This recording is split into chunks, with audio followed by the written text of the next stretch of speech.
BCom first year students सर्व विद्यार्थ्यांचे स्वागत. मी प्राध्यापक गणेश कोळकर. आज या व्हिडिओ लेक्चरमध्ये आपण सिंपल सिरीज जे काही प्रॉब्लेम आहेत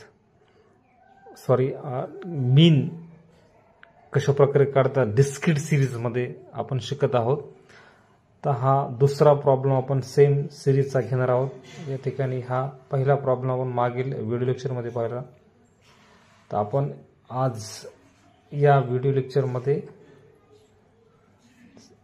calculation of mean and discrete series ही तुमची एक सिरीज दिसते आहे आणि हे फ्रिक्वेन्सी आहे.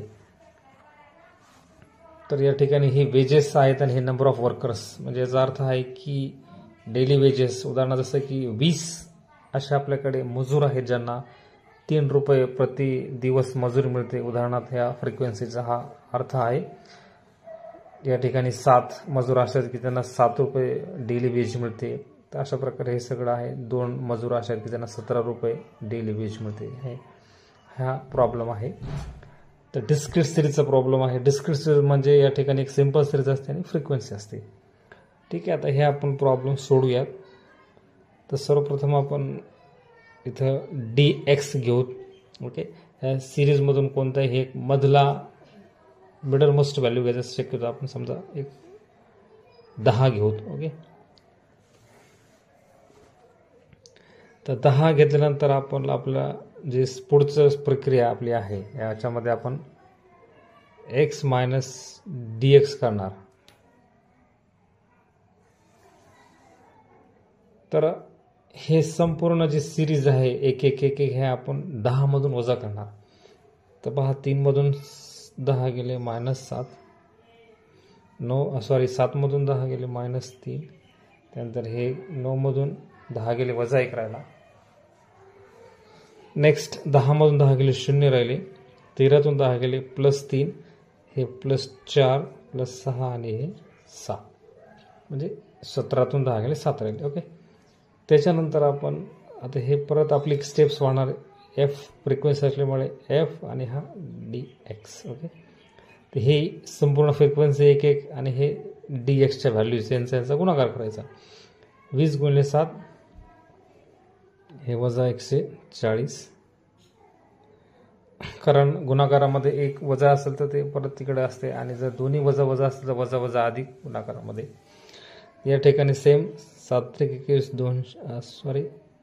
21, त्यानंतर 4 × 1 4, हे 0, 21 × 0 19 × 57, 18 × 72, 6 × 7 36 आणि हे 7 2 हे 14. ओके, नेक्स्ट आपण याची प्लस करणार. याला म्हणणार समेशन, सम म्हणजे total, summation f dx is equal to, तर याची संपूर्ण आता जर आपण पाहिलं तर हे मायनस मायनस हे प्लस हे लक्षात घ्यायचं आहे. तर कुठेतरी असं एक रफमध्ये आपण करून घेऊयात. तर हे पहा, ह्याची क्वेश्चन 25 आणि हे 140 म्हणजे 165. तर हे -165 आली आणि त्यानंतर हे प्लस प्लसची बघू ता. 7 आणि 2 9, 9 6 15, 15 4 19ला 9, हा 4ला 1 6, 6 7 13, 13 3 16, 16 आणि 17. हे 179 प्लस आहेत. ते प्लस मायनसमध्ये मायनस होत असते, पण मोठ्या संख्येवरचे चिन्ह ते आपण खाली लिहून टाकायचं. 179 मोठे आहेत, मग 179 मधून 165 केले. ओके, तर 9तून 9 5 गेले 4 राहिले, 7तून 6 गेले, हा 1 राहिला, 1 1 गेले 0. तर 14 उत्तर आपलं आहे, +14. राईट. तर आता आपल्याला ह्या व्हॅल्यूजचा वापर करून मीन काढायचा आहे. मीन म्हणजे ए. ओके, आपला फॉर्म्युला आहे x + summation f dx upon n.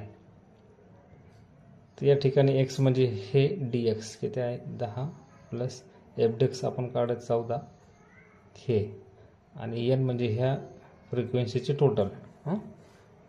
तर या ठिकाणी आपण बघितलं तर 7 आणि 4 11 आणि 12 9 21 21 आणि 29 29 आणि 6 29 आणि 6 35 आणि 2 37ला 7 हातच्या 3 2 5 2 7 2 9 हे 97 ओके 97 हे 97 खाली लिहिले.